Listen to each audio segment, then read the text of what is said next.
Hello, everybody, and welcome to Unscripted Intelligence. This is a podcast where we talk about human intelligence, artificial intelligence, how they intersect, and how they impact everything from education to the workforce. On this podcast, we interview innovators, change makers, and thought leaders who are shaking things up and making waves.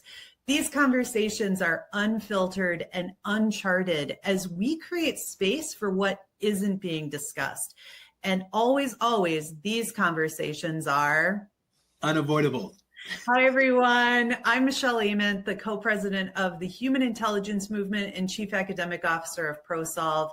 The Human Intelligence Movement is a grassroots community of individuals that are dedicated to ensuring that all humans have the human intelligences they need to succeed and thrive in our AI world. So great to be here. Excited for this episode. And my name is Arvin Ross, the co-founder of ProSolve, a company dedicated to developing the human skills that students need to be successful in an AI-driven world. I'm also your adaptability enthusiast, and I'm super excited to be co-hosting this podcast. Thank you guys for joining into these live discussions. Let's get into this episode. Welcome. What is up, everybody? And welcome back this week. Michelle, it has been how many weeks since we last filmed?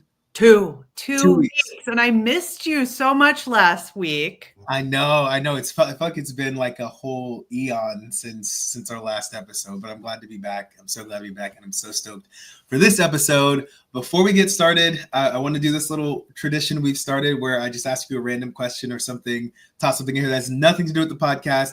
Michelle, my question for you this week is, what is a hill that you would die on that is kind of a controversial hill, or that something that people may not agree with, but what is a hill that you would die on?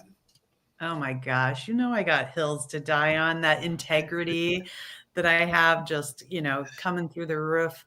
I don't know, I guess any kind of injustice to other humans and well, I think dogs too, injustice to pets. But I just it really is hard for me when we think about doing right by kids. Like if there's ever this time where people are like, oh, we'll try it, it doesn't matter.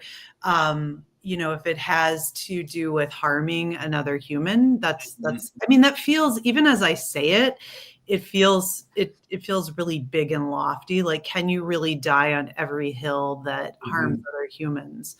I don't know. I probably get other things here's one hill that I will die on is I refuse to drink wine out of plastic cups. So that, this is one that's really true. Me, you cannot put wine or any other beverages in plastic cups. I have seen this. I've seen this live in our retreats and in some of our company moments that will never be spoken about. But yes, you do in fact die on that hill. I have seen many arguments with other team members and employees about this. So that would, I guess, be a hill that you die on. Yeah. What about you? What's a hill you would die on? Oh, gosh, I didn't actually think about answering this. I know. See, is a tough one. I put you on the reverse me. A hill that I would die on is Apple products all day. I used to be a hardcore Android fan. I got into so many arguments. I used to literally aggressively explain to people why Android is the best. And my co-founder, Travis, one day, we had it out for each other, full blown yelling match. This was probably 10 years ago, dude, and completely forced me to get a Mac. And I started with the Mac, realized it was nice. It was awesome. Then I ended up getting rid of my Android phone, getting rid of my PC and my Android phone completely, and made the switch. And I've never gone back, and I don't plan on going back. I just got a new iPad. That's awesome. Apple products all day. We're not getting paid by Apple. This is not a paid. Right. But Android could be coming for you because I don't retract what I said nonetheless. But to hop in today's episode, let's get unscripted. Today we are answering a couple of big questions, but one of the main things we're doing is we want to unearth and excavate how two superintendents are using artificial intelligence to solve real problems, model curiosity, and lead schools in a way that both focuses on humans, human intelligence, and also allows them to become future ready. Those are some of the big center idea, concepts, thoughts that we're leading in with this episode. So Michelle, do you want to take a couple seconds to bring on and introduce our two guests? I sure do. So we have two guests that, like you said, are superintendents who are redefining what it means to lead in an AI world. So first we've got Dr. Michael Lubelfeld, who is the superintendent of North Shore School District number 112. And then we've got Dr. Nick Polyak, who is the superintendent of Leiden Hills School District 212. Both of these school districts are in Illinois. And these two superintendents are not only leading school districts, but they have co-authored their 6th book together, or is it the 5th book? Number 5, number 5. 6 is prophetic, but no, number 5. Okay, you start to, once you're up in those numbers, you lose track. So there's 5th book together called Leading for Tomorrow's Schools Today. And this is a guide for leading change, embracing innovation, and building school systems that are human and future ready. And it's going to be available October 16th. But here's what I'm super excited about with these two today is that they are not just here to talk about leadership. They are actively leading complex public school districts that are faced with real world challenges, how to have our kids be future ready in an AI world. And both of them are active users of AI. They are curious about AI, and they create this space for innovation for others to learn along the way. So we are going to talk to these bold superintendents who are willing to kind of go first in this new age, get messy, and show others how it's safe to try things. So welcome, Nick and Mike. Thank you, Michelle and Arvin. We are thrilled to be here. Really excited to be here. Thank you both. Yeah, we appreciate the invitation. This is going to be fun. We're looking forward to it. Love it. Did we miss anything with that intro? Is there anything else that you guys want to toss out here at the top end of this conversation before we get going? No, we're two knuckleheads from the Chicago metropolitan area. Proud to be here with you all today. Hoping that we have something to say, and we're definitely going to learn too from you and from the audience. So thank you again. Yeah, no, we're all good. Let's go. Well, and maybe before we dive into the big questions, like Apple, Android, plastic, glass. So I'm Apple and Google. I'm both. Okay. And I prefer glass. But if I had to, I wouldn't die on the hill. I'd take the plastic. Sorry, Michelle. See his priorities. I'm all Android all day. Oh, boy. Google Pixel. And as far as me, I'm not a big wine guy, but I love craft beer, and I've had over 16,000 different beers. So that's the hill I'll die on. Would you drink it out of a plastic glass, though, Nick? As long as it's a new beer to try, I'll drink it out of a shoe. I was getting ready to say he's had 16, however many. I don't think the mode of carrying actually matters to him. Right. Just by that number. Later. I want to hear, how are you tracking 16,000? Mm-hmm. Like I want to hear about the data behind that. Well, let's get into it, Arvin. Okay, let's hop into this. We're talking a lot about curiosity. We're talking a lot about fear. We have had many people on this podcast. We've interviewed tons of people. We've done a lot of research.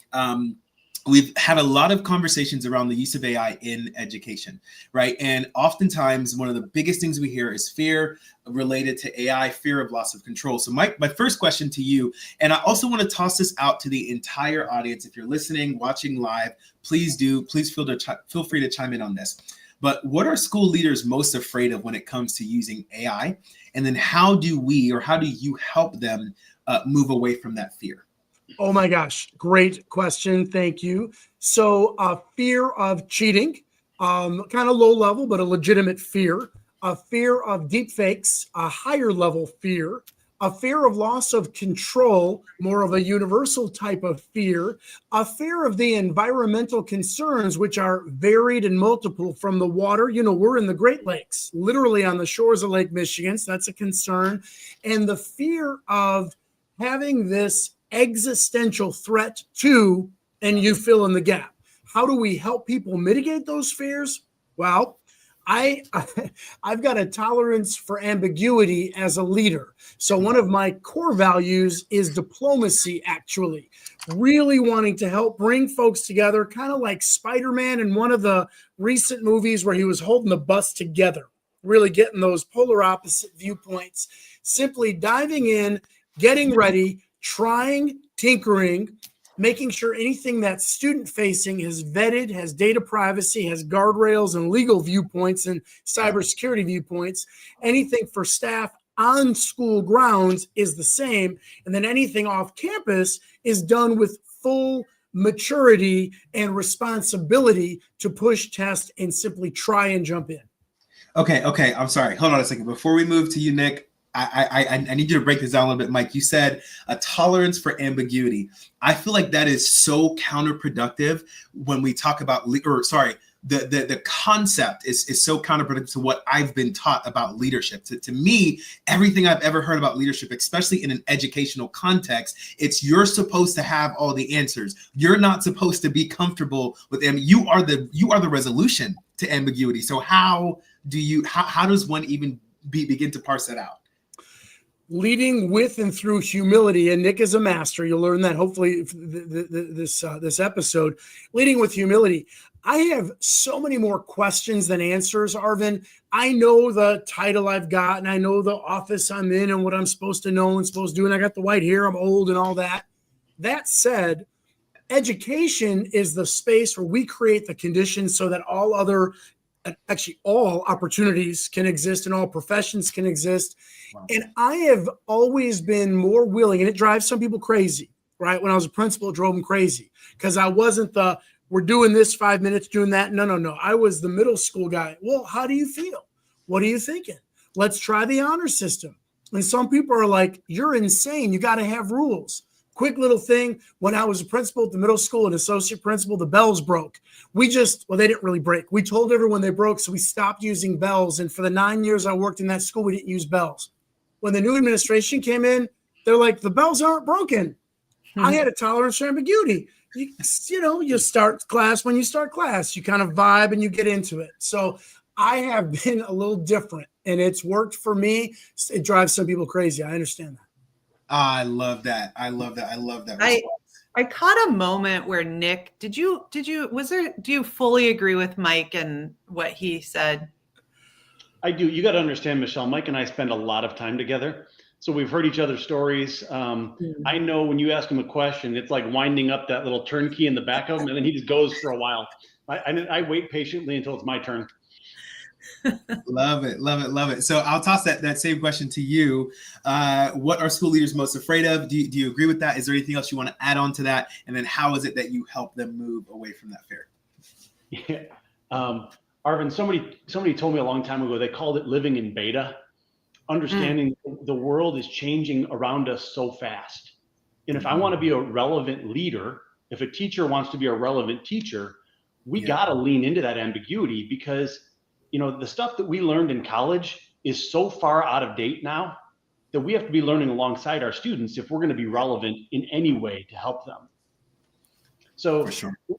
When it comes to AI, I think Mike and I both adopt the mindset of we need to be out there experimenting in front of everybody. I need to be playing with those tools. If I expect other people to do it, I need to be doing it myself. And so it's fun. It's kind of liberating to say, I don't know the answers. I'm going to keep going. We're going to figure out what's good and what's bad, what to scale up and what to, keep away. But it's kind of a fun adventure in that way.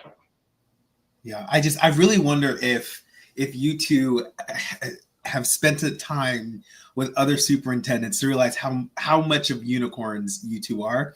I don't think I've heard these perspectives from a lot of individuals who have your level of responsibility and pressure on you. So this is awesome. I'm hoping people are catching on to this. It's very kind of you. We got a lot of incredible, innovative friends all around the nation, man. I'll give you their names. I'll get them on this podcast, but it's very cool of you to say that. Thank you. Love it. Arvin, can I just say, I think a big part of this, of getting over the fear, is creating a culture of innovation and a culture of comfort in change and evolution in the school districts. So like a huge shout out to our business department in our high schools. They're willing to reinvent themselves every few years. And so if you look at the jobs report, you look at where the future is going, there's jobs in cybersecurity. So our business department said, you know what, kids aren't taking classes in app development anymore. We're going to get rid of the app development class, and we're going to create cybersecurity classes where we get kids credentials and experiences to get them ready for the new job market. So, working with amazing people like those teachers that are willing to keep changing and evolving to create opportunities for kids, that's what kind of jazzes me up.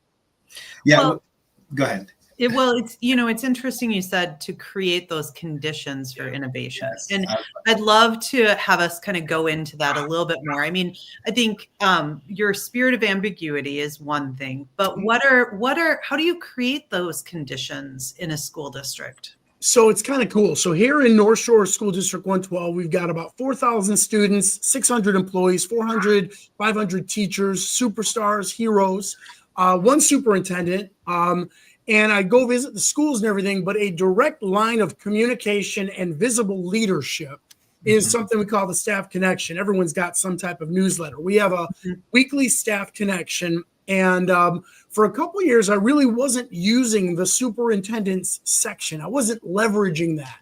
So about a year, 2.5 ago, January 2023, around there, I started using it by talking a little bit about generative artificial intelligence after ChatGPT started to hit the thing. It wasn't a thing in our school district. No one was using it. It wasn't a thing anywhere.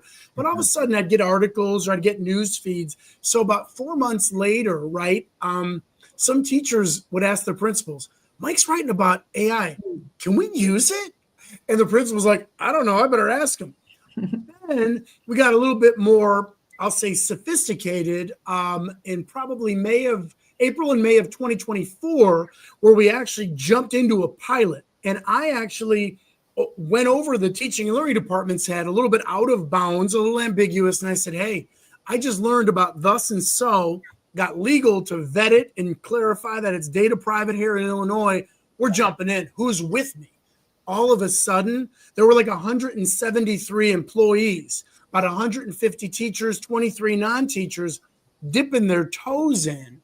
Wow. And it simply started with some newsletter. And then all of a sudden it became more going to visit people and talking with people, but literally just dipping that pebble in the pond and watching it rip. So it sounds like, Mike, you didn't have a whole strategic plan, everything planned out. You had kind of the end in mind where you wanted to go, but that seemed to be enough to create that space for someone, those early adopters, to kind of grab onto it and decide that they wanted to run with that. Yes. Our school board, shout out to the school board. If we got fireworks, shout out to the school board. They let me. And I said, listen, we don't need a policy yet. Some folks are going real beautiful and I support them, right? I'm not judging. For me, it was like, hey, who's up for it? Let's try it, right? Let's see what this is. Mm-hmm. This year, we're going to do a committee and we're going to do policy and we'll do all that because we've learned a ton. But last year, I said we've got about 5 or 6 policies that allow us to do it. And there's some safeguards and enough guardrails where we're not going to cause any trouble. Right. So did anything, did it go sideways at all? Did you cause any trouble? I cause a lot of trouble.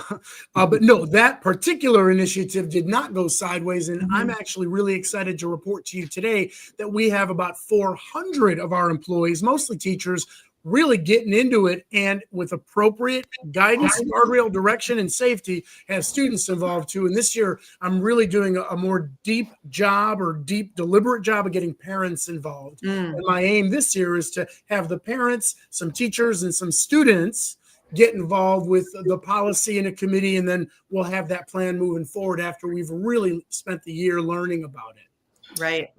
I love it. One of the things I was going to say that is just both of your responses are oozing this adaptability. It's oozing this mindset of what adaptability is. And it's this concept of, changing to the environment or to the circumstances around you. And I'm having such a culture shock right now talking to you two, because I'm thinking about all of the other superintendents and school leaders that, because of the pressure and because of all of the things that they are responsible for, find it really difficult to exercise and to utilize this adaptability mindset. I mean, I'm thinking about the language of creating conditions. It's actually something we use in ProSolve a lot.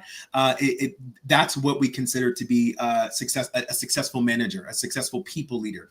Is you don't just tell people what to do, but you create the conditions for the people underneath you to be successful. And it sounds like you're doing that in your school systems. You're allowing your teachers and your principals to do the same thing, and you're creating conditions, allowing them to adapt to the conditions, being comfortable with ambiguity within the conditions, and you're seeing massive success. I don't know if that's clicking for anybody, but for me, that's hot. That's fire. I mean that. Excellent. Thank you. Nick, how about you? How are you? You're in a high school district. There's pressure to perform. You know, your families are looking to ensure that kids are both career and college ready. How do you maintain that level of pressure while also creating this area of innovation? Oh boy. Yeah. That's a really layered question, right? Mm-hmm. I think part of it comes down to redefining what success looks like, because in a lot of communities, success is an ACT score or a GPA, but we want to make it to where success is graduating from high school with your associate's degree also. Nice. So you're skipping 2 years of paying for college. Success looks like getting job-ready credentials as part of the curriculum of your classes you take in high school. So that if you want to go be a certified nursing assistant, or you want to go work in technology, you've got your CNA or you've got your A+ certification, and we paid for it as part of your high school experience. And so I think the answer for us is in redefining what success means. And that unlocks our teachers to create those opportunities for kids that are going to meet them where their future is, and not that like stereotypical future you might have in your mind or think people have in their mind. And how's it going doing that redefining? It's unbelievable. I mean, the kids take to it. As long as you can encourage the teachers and celebrate them when they are innovative and when they change, it embeds itself in the culture. Mm-hmm. And we're constantly looking for the next thing to do, right? So I mentioned certified nursing assistant. We didn't used to have that program. We had all kinds of other career credentials, but we asked our students, what do you want that we don't do? And they said, we want to go into nursing. So we created a new program, a new pathway for them. You know, we created an education pathway where our kids are out basically as high school seniors, student teaching in local middle schools with teachers who graduated from our schools years ago, learning how to become teachers before they ever go off to college. And so it just takes kind of unfettering it, because I'm going to be honest with you, I've never had a good idea in my life, but if I can unleash it and let our people have their good ideas, and I'm just here to support and cheerlead and provide resources, that's the magic sauce. Yeah, so it's about like empowering other people to step up and lead. I think about this conversation we had a couple of weeks ago with Aaron and Matt, and we kind of were talking about red tape and change in school systems, and how oftentimes there's this sense that there's bureaucracy or red tape in the way of redefining what success looks like you're talking about, or this red tape that gets in the way of doing things differently. And I'm really curious, as superintendents, how do you feel like there is that pressure of bureaucracy and red tape, or are you able to cut through some of that? Or like Aaron's whole point was it doesn't exist. We don't need that. Not that it doesn't exist. His point really was more that if we ask permission and tried to do things differently, there's fewer people standing in our way than we think. So I'm curious what you all think about that idea of things, the barriers to change. Oh my goodness. All right. So wow, that's a lot to unpack right there. So all right. In our latest book, the Leading for Tomorrow's Schools Today, the change framework is really what we base 8 case studies on, and it's the framework that guides us as leaders of large systems, small systems, everyone between education out to challenge the status quo. So I'm gonna hold that red tape question in a second. I promise I'll answer it. But challenge that status quo. The H is have open conversations, and that really does mean being willing to listen. Because sometimes the red tape is a perception, and sometimes the red tape is not an obstacle, it's simply part of the process. So challenge status quo, have open conversations, adaptability. So yeah, that is the A in the change framework, and is navigate obstacles. So if you anticipate that obstacles exist and are going to exist, and they're going to pop up and things that you don't have control over, it mitigates the negative impact of the red tape in this metaphor going on. G is generate a shared vision. And Nick and I were in another state, and we were doing leadership, and someone said, generate a shared vision. Why is it the 5th out of 6? It's supposed to be the first thing. No, you generate the shared vision after you've challenged the status quo, after you've had open conversations and you listened, after you've adapted, and after you navigate a few obstacles. Then together you generate that shared vision. And then you enjoy the journey. So part of it is, we're public school superintendents. I'm pre-K-8, Nick's 9-12. So together we make a full school in most of the country, full school district. And there's red tape everywhere. There's political pressures. Some of it is your neighbors. Some of it's the governor. Some of it's the president. Some of it's Department of Ed. Some of it is the region. There's obstacles in everything you do. And some of it is basically with curriculum and assessment, with external forces assessing, judging, and valuing and evaluating us. And Nick and I firmly believe it is our reaction to whatever it is. So yeah, there's red tape. And Michelle, I've always joked to the folks, I want to be the scissors that cuts through the red tape. And I'm the guy who's got to push the button on the state system and figure out, I don't know how to log in. I don't know how to give you approval. So I've empowered others and enabled others to act, which are 2 of the exemplary characteristics of leadership from Kouzes and Posner, to let other people have this sort of distribution. And again, I drive some of my teammates crazy. I love them. They put up with me, but it's worked for me. Nick, how do you deal with the red tape? Yeah, let me reframe it another way. 3 words. Change is loss. When we're dealing with pushback and opposition to new things, it's because people have a status quo in mind. They have a picture of what it's supposed to look like. They have shared experiences and they have skill sets. And so when change comes at them, they push back against it because they're losing the normalcy of what they know. So I tell this story all the time. I was leading a new adoption of an English language arts curriculum. I had a member from every grade level. They all came together. We looked at all the products. We met with the vendors. They voted. We picked and we bought the one that they choose. We put it in their classrooms. And then months later, I found out they were hiding the old reading books in their closets. And when the administrators weren't looking, they were pulling out the old stuff and using it because they had their lesson plans, they had their experience, they had their comfort level. So taking away something, you have to help people grieve that. And I think that brings it back to the conversation about AI. You know, I'm an English teacher. I teach kids how to write. Oh, wait a minute, now AI can write. Block it, because I'm losing my control. Block it. Right. How do we cut through that and reinvent the writing process with the new tools that are there? You know, that I think helping people grieve the loss and get through to that new reality, I think that's the real thing we're trying to do. Nick, how do you flesh that out? So to me, that makes sense. I'm the type of person where I like to have conversations. I tend to get thrown into school systems where teachers hate the administrators and they hate whatever new technology is being produced or being used. And I usually get to go in to help kind of assuage, that dynamic a little bit. So I'm familiar with those kind of negative narratives, right? Can you give us in the audience some more explanation, some more context, even some scenarios of how some of those conversations go, your approach, like your tone, like give us some sort of guidance on how to navigate those conversations from your experience? Mm-hmm. I started my career as a high school math teacher. And I remember when calculators started to be able to do new and different things and people didn't want the calculators, right? Get rid of the calculators because kids need to know the skills, right? And I lived as a dean through the advent of cell phones and cell phones going from the flip phone to phones that had cameras. Get the camera, get them out of here. They're going to take pictures in the bathrooms and locker rooms. Now the cell phones have cameras and calculators on them. Like, we have to think about being on the right side of history.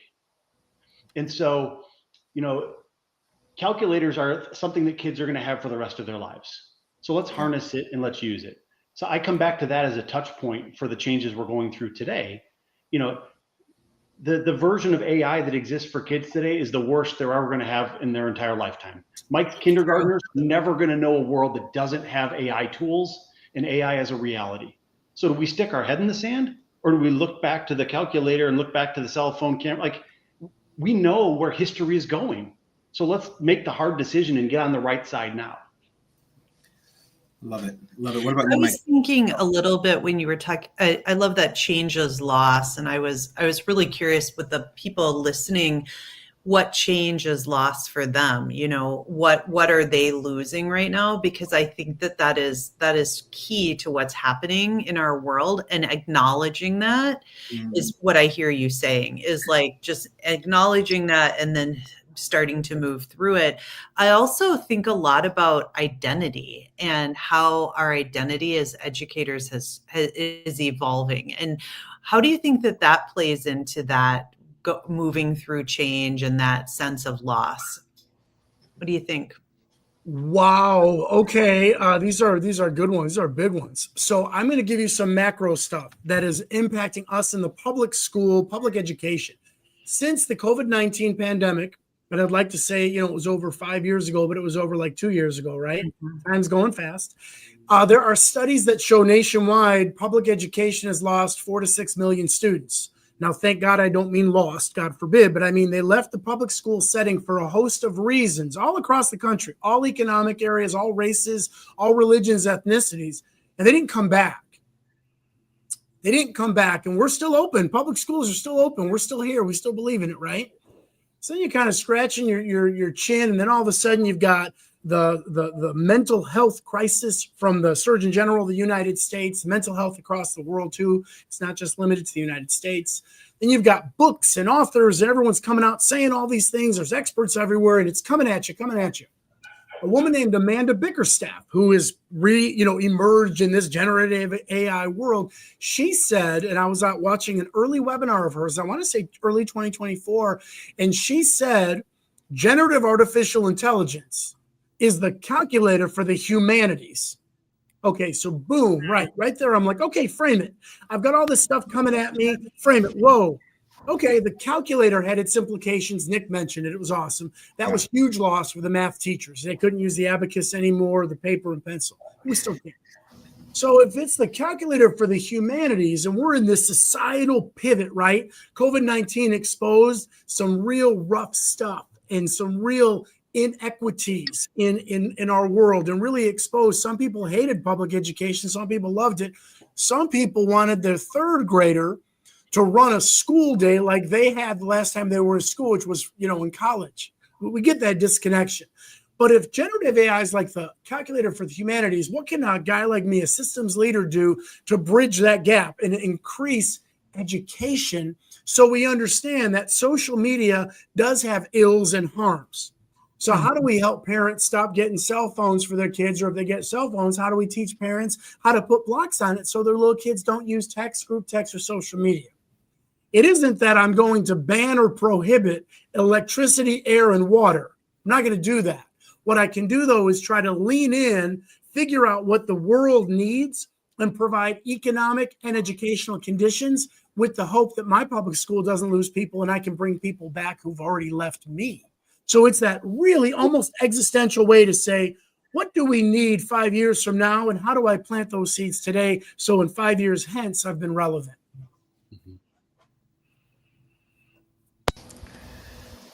It's a mic drop moment. I know. I was thinking about what are those things, right? That's where my mind was going. Like, what are the things to plant today? Well, I'll tell you, the good news is the World Economic Forum prints their job report every year. It came out in January for 2025. I saw the data in a recent webinar from 2023. The bottom line is the top 10 skills that workers will need in 2030. So 4.5 years, less than 4.5 years. 3 of them are generative artificial intelligence, cybersecurity, and technology literacy. That's new. That's scary. That's change. That's ambiguity. But the next 7, they're things we've been teaching forever, for 100, 200 years. You know what we've been doing? We have creativity and thoughtfulness and kindness or interpersonal and writing and speaking. So it isn't that we've got to throw out the baby with the bathwater. You know what I'm saying? What we've got to do is say the baby might need new clothes. And we're going to have to, as a community, get together to make sure that baby's got the new clothes. And if mental health is a problem, let's intervene with mental health. And prohibition, literally and figuratively, as the old history guy, has never really changed behaviors. So let's lean in and use education to change those behaviors. I love that. I love that. I love that. I don't even know how do you, I just have so many questions. I feel like you're answering questions, but you're developing more questions as you guys are both answering these questions. I just want to double back to the change and the loss thing, because I feel like there's something here that we've yet to fully articulate. How does one go from a deficit mindset, or how do you lead people? No, scratch that. How would you challenge someone to internally move from a deficit mindset that change equals loss to change potentially equaling opportunity? How do you help them navigate the things that they can't talk about in some of these settings, right? It would be very difficult for me to be honest in a group of my peers and say, I'm afraid of losing control in my classroom because of this AI thing.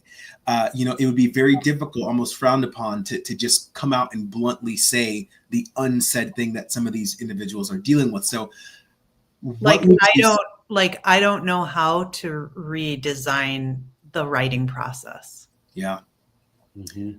So how do you, and I don't even know if you have an answer, how do we as a community, as leaders, as thought leaders, as thought partners, like what's the first step? How do we go about this? How do we help people navigate these really difficult, probably emotional components of change? You want to try this one first, Mike, and I'll jump in, or you want me to go? No, they heard my voice, chip voice. You go, and then I'll go. I mean, the real gut response is not everybody's ready to do that, right? And I don't have a magic wand that's going to make everybody comfortable with it. Yeah. But there are people that are comfortable, that are willing, and we need to allow them, and we need to celebrate them. We need to, when we have our institute days or our in-service time, we need to give them an opportunity to speak in front of their peers and show what they're doing and what they've been trying and what's possible. Mm-hmm. That brings me back to some of the things, Mike and I really believe in, is that we go first.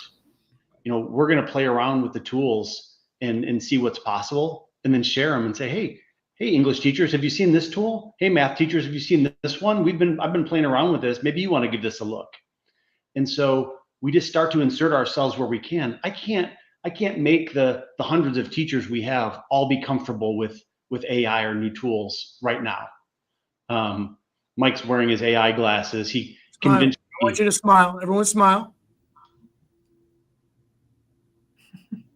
Oh, they're not on. I'm sorry. Okay, keep talking. Sorry, I'm messing it up. Sorry about that, Jenna. All right, I'm messing up the whole show. What I deal with. But no, like my wife bought me a pair of Meta AI sunglasses. Mm-hmm. And I'm, wearing them around and, asking questions, and people will ask me, what's that all about? What are you doing with that? And so, I actually took a trip to Croatia with my family to go meet some long lost family members, and got to use those to say, hey, Meta, what's this building in front of me? Or can you translate that to English for me? And starting to personally unpack the positive, really cool things that you can do. Mm-hmm. I love it. You got to model the way. You got to model the way. Go ahead, Michelle. I was just going to say, I would love, our focus is always to talk about the human aspect and human leadership, but I really want to hear some of the ways that you have used AI to lead the way. Like, can you give us each a great example? One time Mike, you and I were on a call, and you told me a great example that I took away and was able to use it the very next day, because it's really about what problem are you trying to solve. And I think when we approach it from that mindset around how can we use AI to solve some problems, that changes the game from, oh, look at this great tool, let me tell you how to use it. So what problems have you solved, and what ways have you led the way? So I love every question from everybody today. So we have something called the PLN, the Principal Leadership Network, where we would meet with small groups of principals, and it was a nice sort of intimate gathering of a central office person and 2 or 3 principals. So we started this whole journey, right, like a year ago, right? A couple principals like, Mike, I don't like AI. I don't like what you're doing. I think it's crazy. And I said, okay, I'm going to still teach you about it. I'm going to still push it a little bit. Mm-hmm. Be a little push here with the principals and the teachers. Teachers, let them come to me. Principals, I got to go there. So I was with a principal, and he's awesome. And he's like, yeah, I don't know. So we have this meeting, right, on Zoom or Google Meets, whatever, web stuff with a community member, with a teacher, with a parent-teacher rep, all this stuff. And immediately following that meeting, we were tasked with sending a memo that recapitulated it with these action steps. So we were both a little tired. You know what I'm saying? There's a lot going on, a lot of pressure. And this is early on. And I said, all right. I said, don't get the Google Doc out yet. We'll get there.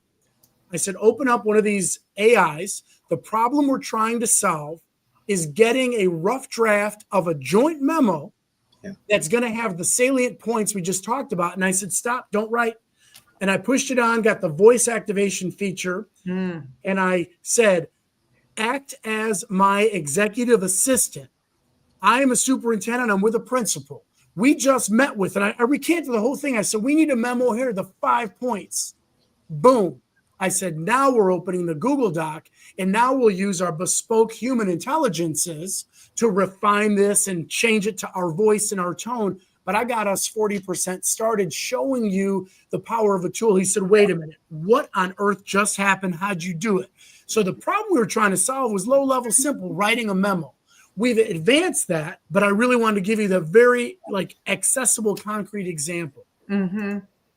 Well, you're pushing me, because I never think to use the voice piece of ChatGPT or any, and I think that that's important because it allows you to give more context. And so that I love it. Thank you for that. How about you, Nick?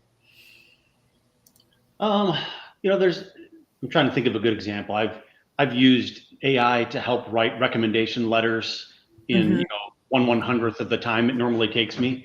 Think about counselors, our high school counselors, how many kids they have to write letters for, how much efficiency, how much more time they can get back to meet with kids one-on-one when you do those things.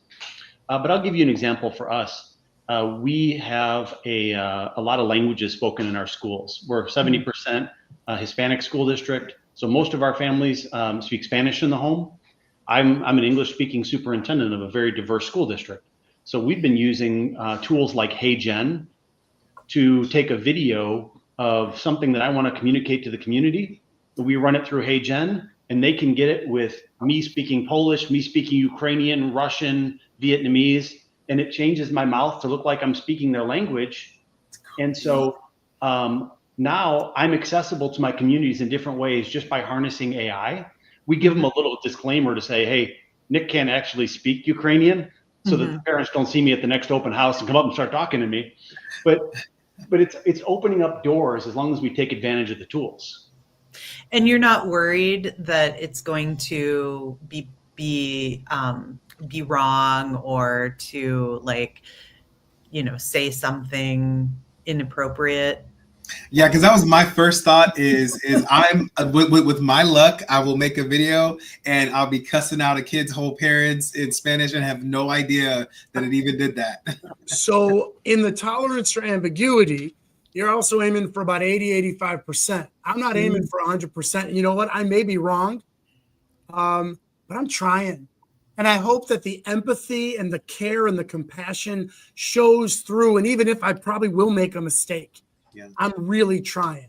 And I'm trying hard to connect somehow in some way.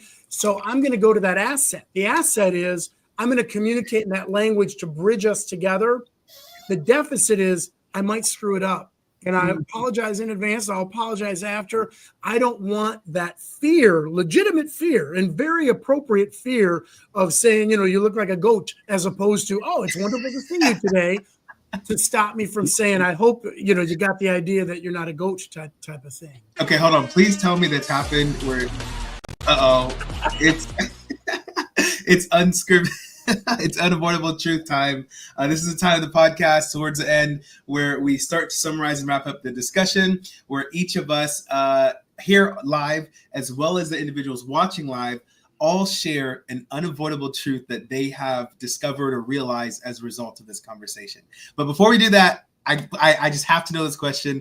Please tell me there is a real incident where you use this hey Jen, and you accidentally called somebody's parent a goat. Did that happen? It might have. I don't know. Okay, thank you. So UTT unavoidable truth time. Who wants to share their unavoidable truth first? I'm down to go first. It might take me a couple seconds to string it all together. I'll go first. An unavoidable truth that I have realized during this conversation is the importance for ambiguity. I think that's probably hit me the hardest in this conversation. It's just so counterproductive to what I've been taught, especially as a leader in whatever spaces I'm in, whether it's ministry or in our company. I've just always seen it role modeled that you have to be the expert. You have to be the person that knows everything. And don't get me wrong, at ProSolve, our company, we are very counterintuitive to a lot of like the older leadership style. We're very innovative in our company. We're very a lot of people love how innovative our company is. And so we definitely don't take that approach from a company, but it's just still in the back of my head this whole time that is a value to aspire towards. And I think Mike and Nick, your explanation of the value of ambiguity and of being comfortable with that has just become an unavoidable truth that I think we all need to face. Mm. All right. My unavoidable truth time. Thank you very much. Two facts. One is it is reported that 700 to 800 million people a week are using a generative artificial intelligence chatbot. So you name the company, it's all of them, right? Another unavoidable truth that I learned at a conference is that it took 68 years for 50 million people to experience the airplane. It took 5 weeks for 50 million people to experience generative AI. Mm-hmm. For the unavoidable truth that I'm facing as a human being is that I've got to help create space and conditions as a dad, as a husband, as a superintendent, as a citizen, as a friend, as a colleague, as anything, author, speaker, where folks have the opportunity at their choice and their desire, have the opportunity to get fluency in what generative artificial intelligence is, and then harness the heck out of it to make certain things in their lives smoother, better, cooler, and different. Okay. Unavoidable. Unavoidable. All right, here's mine. I think this is personally how I feel, but I think it applies to everybody if you allow it. And it's that where I am today is not where I need to be tomorrow. Mike and I, for 10 years, ran a Twitter chat for superintendents across the country. We got together every month and we talked about relevant education topics. And then there came a day where we said, this isn't relevant anymore. People don't want to do this. And so we don't do that anymore. And now we're here talking to you about AI. That's where I am right now. But where am I going to be 5 years from now? I don't know, but I have to dedicate myself to be where I need to be the leader my community needs me to be. I love it. Love it. I ran a Twitter chat also. Exciting. Hashtag MN lead, like Minnesota lead. All right. Okay. Hashtag MN lead. Sunday night, 7:00. We were the first Wednesday of every month at 7 p.m. Central, 8 p.m. Eastern. Soup chat. You guys were Soup Chat? That's us. Oh my gosh, we're in the company of famous people, Arvin. Famous Twitter chat leaders right here. I love it. I love it. Michelle, really quick, what is your unavoidable truth? I don't want to run out of time. Okay. My unavoidable truth is really 2 mic drop moments tonight. One is from Nick, change is loss. I think just recognizing the massive change that is undertaking us as humans, as in our education system, and recognizing that there is loss behind that change and supporting people and holding them up through that change and helping them move through it. So that's one. And then the other is certainly this quote from you, Mike: I may be wrong, but I'm trying. And I'm actually going to live that all day tomorrow. You're not. Yes, I am. I'm going to be like, Arvin, I may be wrong, but I'm trying. I may be wrong, but I'm trying. That will be my mantra, because I feel like what you said, Nick, every day I'm doing things that I don't know how to do it. I don't know if it's the right way, but it's the moment I am in right now, and I am trying. And so that grace and that we give each other if we do fail or if we get it wrong, because, hey, we're showing up and trying, and that's what matters. So those are mine. I love it. I love it. I love it. I love it. Okay, really quickly, Mike and Nick, can you tell everyone that's watching and listening where they can find more information on you? Where can they follow your journey? Where can they stay up to date on all the things that you're doing? Nick, why don't you go first, and then we'll toss it to you, Mike. One of the benefits of having a name like Polyak is there's no other Nick Polyak out there than me. So I'm pretty easily Googleable, but you can find me on social media platforms, but mostly at my school district, at Leiden Community High School District, right outside O'Hare Airport next to Chicago. I'll let Mike pitch the book and all the websites. That's better for him. Yeah. Please tell us. So you can go to Bloomsbury Academic and you'll find Nick and myself. We're not asking you to buy our books, but you can if you'd like to. You can also go to Amazon.com. Our names are pretty Chicago ethnic, right? So you'll find us. I'm on X at Mike Lubelfeld. I'm on LinkedIn at Michael Lubelfeld. I'm here in the beautiful cities of Highland Park and Highwood, Illinois, on the shores of Lake Michigan. And the Google can find me. You can go to Manus AI and ask for a whole report on me. It'll get it for you. If you don't know what that is, Manus is from Singapore. It's pretty cool. In any event, you can find me anywhere, and Nick and I are always happy to help. We're proud of the opportunities and blessings that we continue to have to talk with great people like Michelle and Arvin, and promote and celebrate the human intelligence movement, and lean in and embrace, as educators, the power of generative artificial intelligence and the reality that we may be able to differentiate learning for adults and kids at high levels of rigor and individualization using incredible tools from some really cool companies. I love it. I love it. And what a perfect way to end off this episode with a quote and statement by Sinaida Avalos. A big shout out to my friend Sinaida. Thank you. Yes. Thank you for hopping in here. Her comment is, change can be associated with the life cycle of a beautiful butterfly. Change is a metaphorical lifestyle. What a great way to summarize this. Thank you guys so much for hopping in here. Michelle, am I missing anything? Anything else you want to drop? Yep. Big shout out for Jenna for producing the podcast. Couldn't do it without you, Jenna. Thank you so much. Next week, super excited. We're turning the calendar to September 4th at 6 p.m. Eastern time. We'll be talking with Amy Dujon about the superpowers that women bring to the intelligence age. So I hope that you'll all join me for this conversation. Arvin, the deck is stacked. Amy and I are bringing our superpowers. It's going to be an amazing conversation next Thursday. Yes. Can I say one more thing before we sign off? Yeah. Absolutely. Sinaida's quote she put in there, Mike and I get to talk and present a lot. And one of the things I always talk about is this little comic strip. It's a cafe and there's a butterfly and a caterpillar sitting across from each other. And the caterpillar looks at the butterfly and says, "You've changed." And then in the next panel, the butterfly says, "We're supposed to." We're all supposed to change. We just gotta like lean into it. Love it. What a way to end, bringing us home. Thank you, Nick and Mike, for being on the podcast with us tonight. And thanks for being part of the human intelligence movement. We've got this conversation is leaving me with some big things to work with you two on. So expect some follow-up. Thank you. All right. Sounds good. Love it. Thank you guys so much. Everybody. Thanks everybody for hopping in here live, and we'll see you all on the next episode.